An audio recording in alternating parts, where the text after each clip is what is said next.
London CNN. After 2 weeks of turmoil within Britain's royal family, the Queen has struck an unprecedented deal with Prince Harry and Meghan, Duchess of Sussex.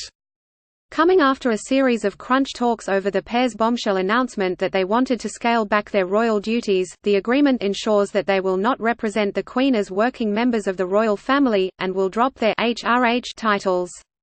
It's a move the Queen hadn't been expected to make, and it's entirely unprecedented for a monarch to ask her own grandchild to drop their title, but given the prospect of the Sussexes signing commercial deals in the future, the need to separate their ventures from the royal household was pressing. The monarch has said she is pleased to have found a constructive and supportive way forward for the couple, while Harry said Sunday that there really was no other option. But what exactly is an HRH title, and why are 3 little letters so significant? Read more. What is an HRH title? The letters stand for His or Her Royal Highness, a style used to denote senior members of the royal family. Since the early 18th century it's been customary for the title to be issued to sons and grandsons and later, daughters and granddaughters of the monarch. Harry and Meghan are giving up royal titles and state funding. Here's what that means. It is bestowed upon royal members at the discretion of the monarch at the time, but was used liberally until World War I.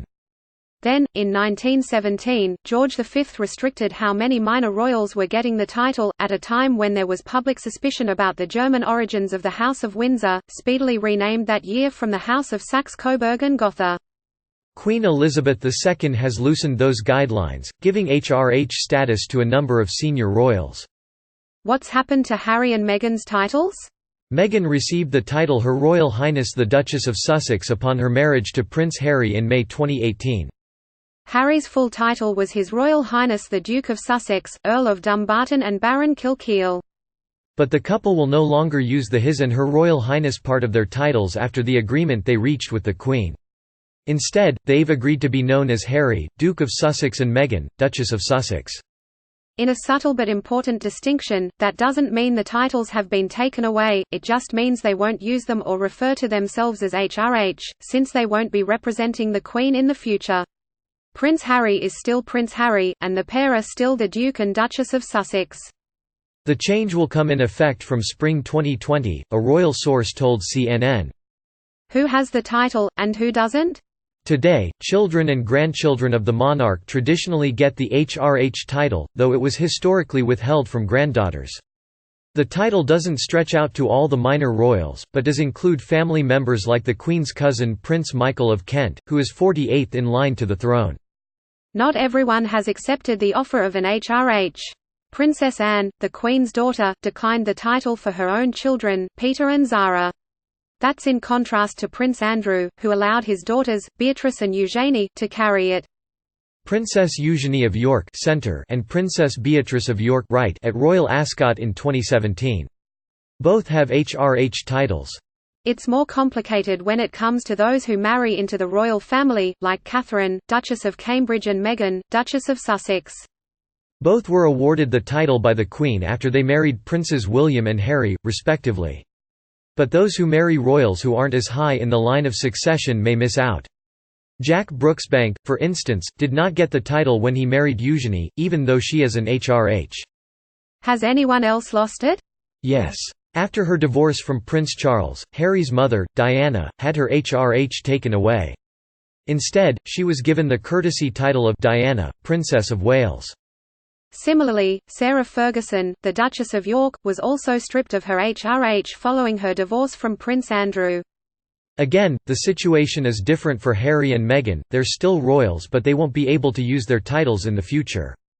What have they said about the decision? Harry expressed great sadness on Sunday evening, in his first public statement since Buckingham Palace announced that he and Meghan would give up their royal titles and would not represent the Queen as working members of the royal family. "The UK is my home and a place that I love," Harry said in a speech at a charity event in London. "That will never change." Meghan makes first public appearance since stepping back from royal family. "Our hope was to continue serving the Queen, the Commonwealth, and my military associations, but without public funding," he said. "Unfortunately, that wasn't possible." The Queen released a statement Saturday revealing that conversations with the pair had been going on for months. I am pleased that together we have found a constructive and supportive way forward for my grandson and his family," read the statement. Can they get the titles back? Yes, the HRH style is effectively a gift from the monarch, so the Queen or, in the future, Charles or William could decide to reinstate it. More immediately, the situation recently agreed upon will be reviewed in a year. But assuming all sides stick to the agreement, Harry and Meghan won't get their HRHs back unless they step back into the royal family and begin representing the monarch again. What does it mean for them? For former royals like Diana and Sarah Ferguson, losing an HRH meant they may not have been invited to royal events, and when they were, their lack of the title affected things like who had precedence and where they sat. It's far less clear what it will mean for Harry and Meghan. Harry is the Queen's grandson and Meghan has not divorced him, so they will likely still be invited to royal occasions and their place in the royal hierarchy won't be affected. Harry and Meghan's decision to step back has been on the cards for some time. But it's certain to have an impact on the new Sussex Royal brand, and the next question is how the pair's public personalities will evolve. The role outlined on the Sussex Royal website following their first announcement doesn't align with the agreement announced by the palace on Saturday. They won't be able to style themselves, His and Her Royal Highnesses, on any film making, fashion, advertising or other ventures they may wish to undertake. As a result, the whole Sussex Royal brand will probably have to be reworked, and we are waiting to see what that will look like. We may see the couple undertaking commercial, possibly media, work, but we'll have to wait and see who that will be with, or how it will be shaped.